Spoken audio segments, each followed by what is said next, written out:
Maggie, she knows the kings are friends.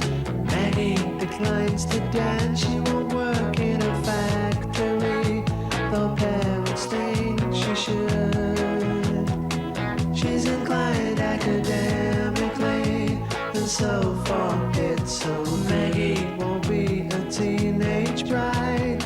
Maggie against the tide, she accepts the adversity.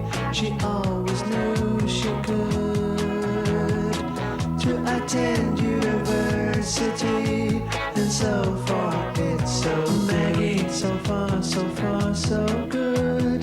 Maggie, so far, so good. Maggie. 1600 Elm Street from Glasgow Main Street is now entering platform 14.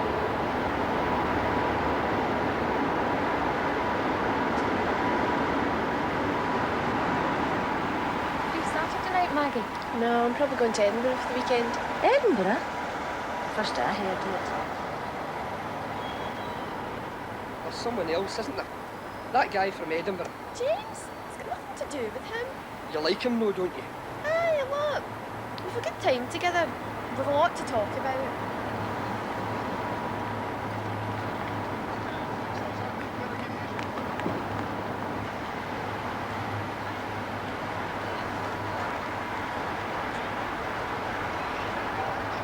Maggie! Clearly you missed the train. Oh, I couldn't find one of my bags. It's wedged under the seat behind. What are you getting out? Aye, I might as well. I've got this far. Oh, God! Oh, no. This is what's known as arriving in true McKinley fashion. What was this? Oh, honey. It's a present for your mother. I know how much she likes wholesome things. Not wholesome any longer, I'm afraid. It's full of glass chips. Oh, my mother said I should have wrapped up properly. She said I should have had my stuff in a suitcase. Mum was mortally offended. She said, those posh Edinburgh folk think we can't even afford a proper suitcase. How is your mum, anyway? Oh, well, got a couple hours to spare.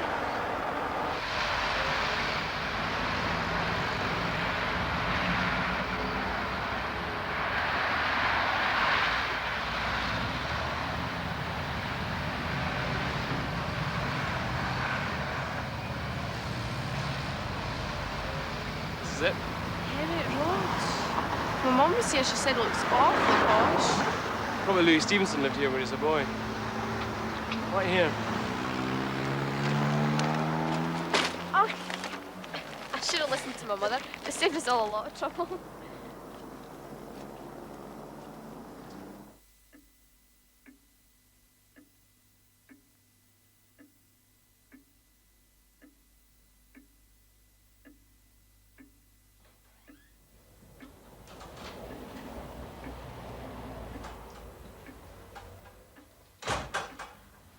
It's really grand. Have you got the whole lot? You shared it with my grandfather. Oh, I didn't know he lived with you. You don't have to whisper, you know. You're not in church. I've got that same sort of feeling. Away you go. You sounded just like my granny when you said that. Everyone's downstairs in the kitchen. They're dying to see you again. No taste, obviously. But before we go down, welcome to Edinburgh.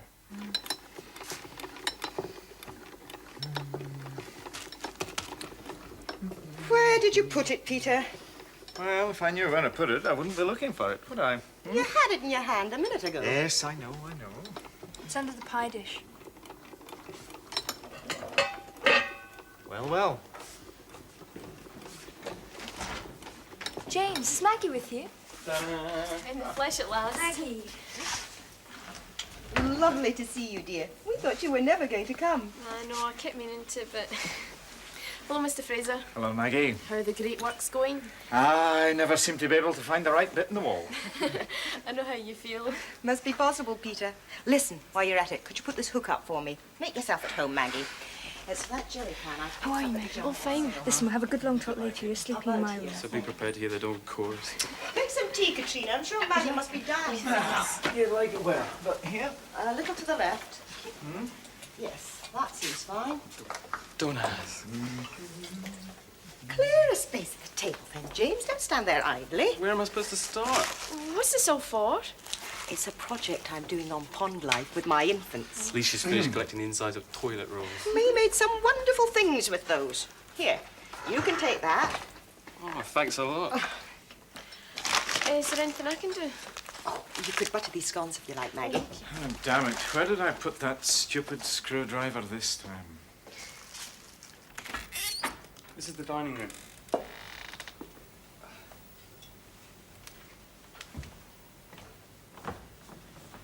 Wild stuff, eh?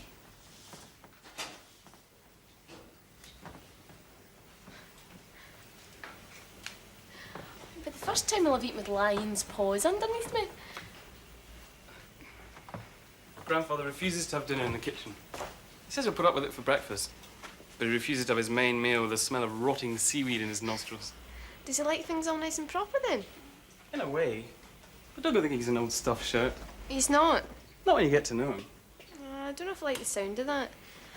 When you get to know him. He's a lawyer, did you say? Yeah, but he's... Come and give me a hand, Jane.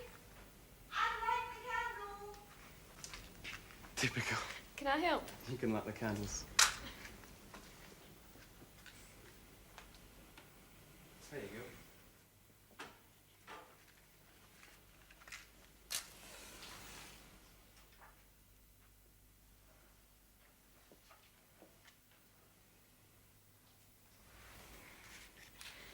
Candles, Ma. Pity you're not here to see. Hello. You must be Maggie. Yes. I'm James's grandfather. Pleased to meet you, Mr. Fraser. And I you, Maggie. I've heard a great deal about you. Oh, have you? Oh, yes. I believe you're going to be a social anthropologist. Oh, well, I hope so. What an exciting profession. I've often wished I had done something that would have let me travel more. When you're a lawyer, you tend to get stuck in the one place. I suppose you do.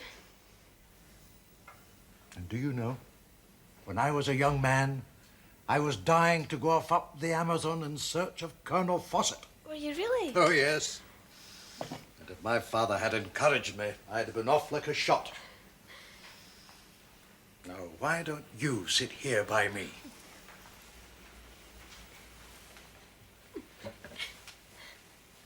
Thank you, Mr. Fraser. In my day, of course, sons had to listen to the fathers.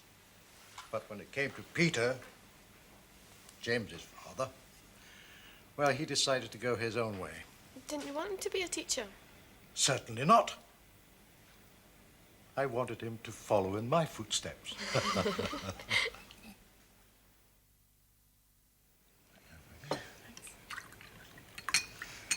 I'm so pleased you're going to be staying on at school, Maggie. It would have been a scandal if a girl like you had. Oh, it's just that Mum, well, she left school at 14 herself, and she doesn't see why I shouldn't be out earning. I mean, I'm 17 after all. We could be doing with the money at home. But that's a very short-term view. She'll be pleased later on. Yes. One never regrets a good education. That's so true. I get the message, but I'm not staying on. We won't discuss it now. It'll only spoil the meal.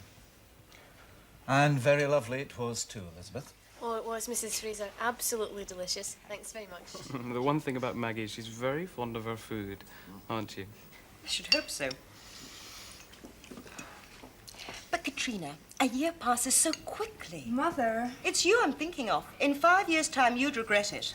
I'm going to make the coffee.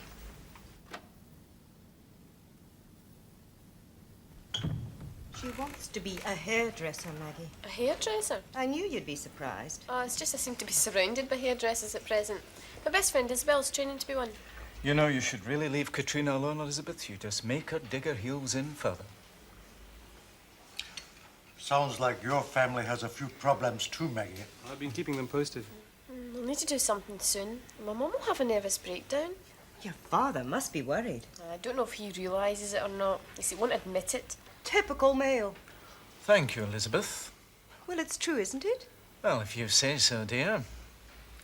Your father's a plumber, isn't he? And your uncle, too. Oh, my brother's apprentice is one as well. Haven't they considered starting up in business for themselves? It wouldn't take much capital. Plumbers are always in great demand. We can never get one when we want one, can we, Peter? Do you remember last winter when the downstairs lavatory froze up? Very well.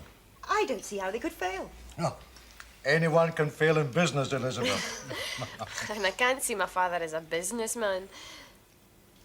But you know, Maggie, if they could get a shop, there might be living premises overhead. And that might be the answer to all your problems. You know what bothers me? Do you think we want to do the opposite of what our parents want? I mean, just for the hell of it. That's not why I want to go into hairdressing. Oh, we all know why you want to do that. Oh, do we indeed? There was a young man called Alexander, to whom all the girls like to pander. Oh, I'm sorry, Maggie. I didn't mean... Sorry, I'm just a natural target. I'll tell you about Alexander later. What do you think? Do we want to do the opposite of what our parents are? It's a kind of depressing thought. It's not that simple, Maggie. But you're not going against the grain, are you, James? You're going into a very respectable profession. I mean to say, in all the very best Edinburgh families, the son's going for medicine, the law, the church. I want to be a doctor, and it's got nothing to do with being respectable. You can finish the dishes yourself. Sisters. It's just like home. You wouldn't catch your Sandy up to his elbows in dishwater. Katrina and I have always had to share the chores. Yeah. So, Katrina's got a boyfriend called Alexander. And he's a hairdresser. I'm a pain in the neck. All he ever wants to talk about is what's going on in the London salon. He wants to set up his own business. Sometimes I wonder if... Oh, well. You don't think he's after Katrina's money? She hasn't got any, has she? No, but grandfather has. Still, let's forget Alexander. We thought he had a minute on our own since he arrived. I'm really glad you came, Maggie. Me too. I didn't know whether I wanted to or not, but when I saw you at the station... You know, you really shouldn't put dish towels in your hair. It's not very hygienic. We don't want dandruff in our dishes, do we now? Mind to the flavour. James. Maggie, are you interested in pond life? I'm taking Maggie for a walk right this minute. It's turning quite misty out, James. A little bit of mist never hurt anyone. Well, but tomorrow you really should take Maggie on a tour down the Royal Mile. You must go to the Camera Obscura, and then there's John Knox's house, and the Craft Centre at Huntley House. There's some marvellous things there. He's super, Maggie. He really is. You must meet him. I'm dying to. You're not tired, are you? No. My legs are aching, though.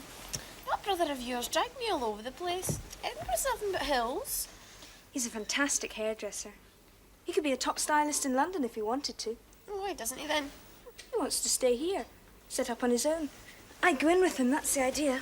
You could pass the Kirby grips. Don't use things like that nowadays. Alexander only believes in blow-drying anyway. You get the heads to wash, then. You're not going to sleep, are you? No. Ever heard of a McKinley falling asleep at her post? I know you. You drop off at the flick of a lamb's tail. Nice thought. Springtime in the glen. Lamb's tail flicking. Gran leaning on her gate. Maggie, don't go to sleep on me. I've got heaps to tell you about Alexander. He's dying to meet you too, really he is. He thinks you sound really intriguing. Maggie? Are you awake? Maggie?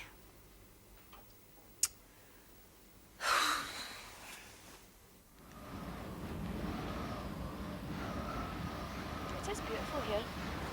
You like our city then, do you? It's not bad. Oh, it's not a patch on Glasgow, of course. You must come and see me someday. I'd like to. The only thing is, it'll be kind of difficult. I mean, our place isn't like yours. I don't have to stay the night. You could sleep in the city, but Mum would get fussed in the wind. Don't worry about that, Maggie. I'll be a day trip. Let's sit down. It's soaking wet. No problem, madam. James Fraser at your thumb.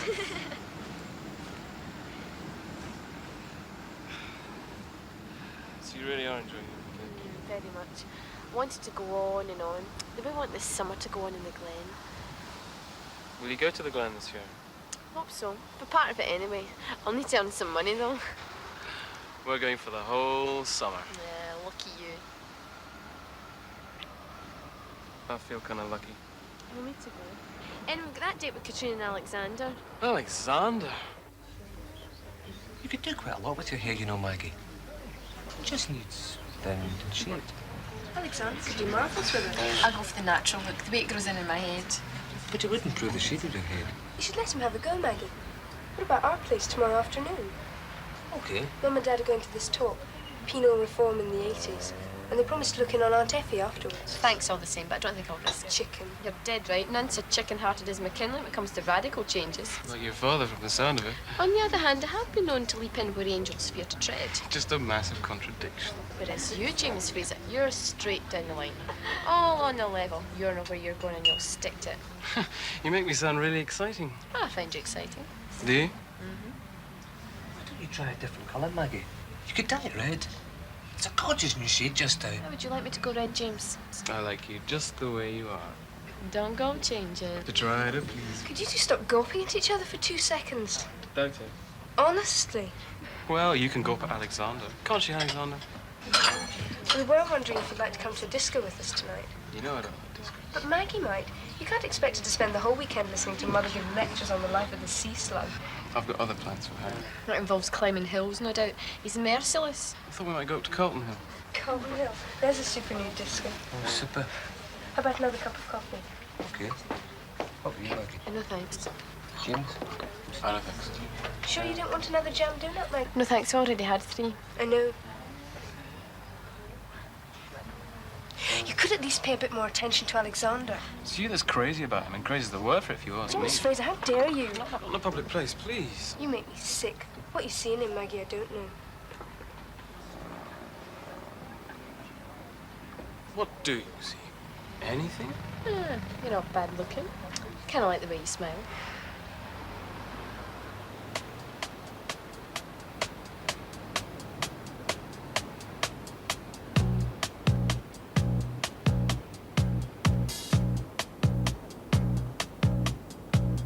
Maggie won't be a teenage bride. Maggie is gonna fight. She inclines to the varsity. It's such a funny time, and ignores the hilarity. The pun should fit, but Maggie, she likes to have some fun. Maggie won't fool around. Adolescence is teasing, yet it's humorous of you. The sensation is pleasing, yet she only humors you. Maggie will only humor you. Maggie will only humor you. Maggie. Maggie. You didn't like him, did you? Yes, I did. We met for about 20 minutes. And all that time you sat eating donuts and staring at James. Oh, I know, I'm renowned for my gluttony. Oh, Maggie, can you never be serious? Right, Katrina, I'll be serious now, I promise. You can stay awake long enough. It's this Edinburgh East wind that's doing it. But yes, Alexander. He's very good looking, don't you think? Oh, yes, very. You don't sound very convincing. Oh, Katrina, does it matter if I think he's good looking or not? Shouldn't I have to fancy him? I love him. We want to get married. I see. But Mother... Ain't gonna like it. I brought him home once and she was horrible to him. She's such a snob. I've never found that she's... Oh, she's okay to you because you're brainy and you're going to go to university. Oh, but she talks to everybody, you must admit that. Well, she didn't talk to Alexander, not after the first 5 minutes.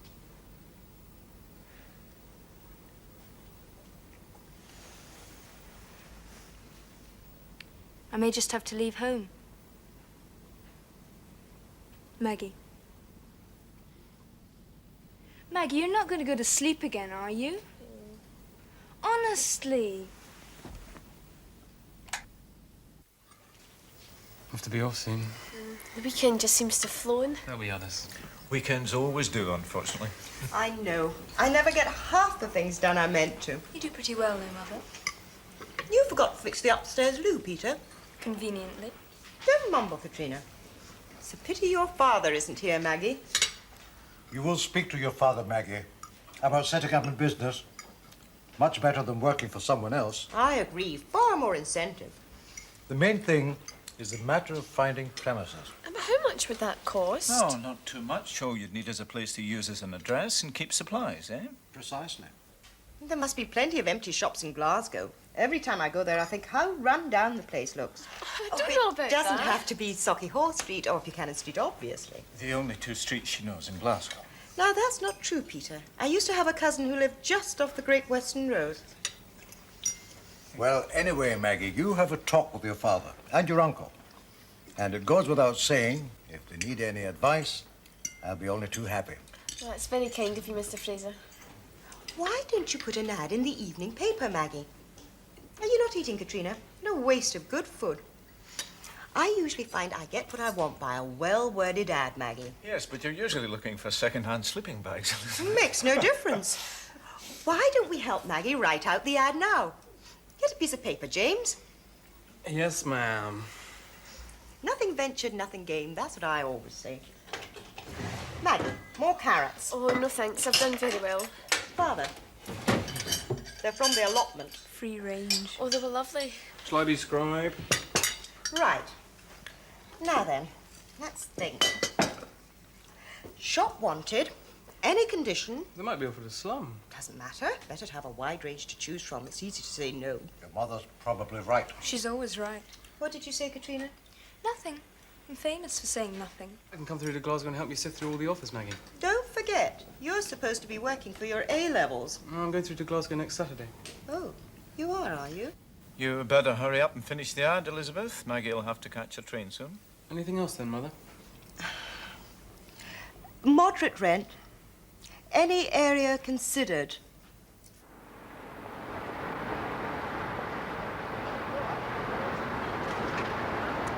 I hate saying goodbye. Let's not then. Anyway, I'll be seeing you on Saturday. It's only 6 days. Take your mother lend you the can. I'll talk her into it. You got the ad? Yeah. Goodness knows what Father's going to say about that. Anyway, I better go.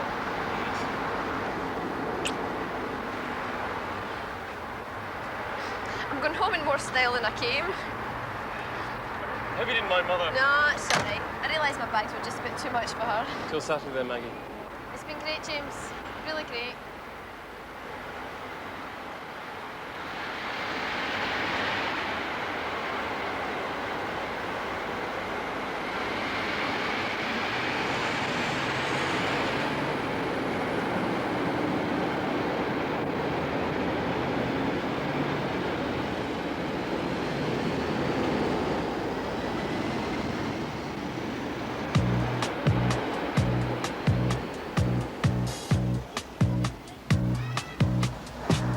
Maggie, she knows the kings are friends.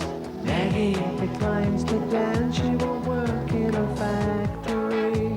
Though parents think she should. She's inclined academically, and so forth it's so. Maggie won't be a teenage bride. Maggie against the tide, she accepts the adversity. She always knew she could to attend university, and so forth it's so. Maggie, so far, so good. Maggie, so far, so good. Maggie.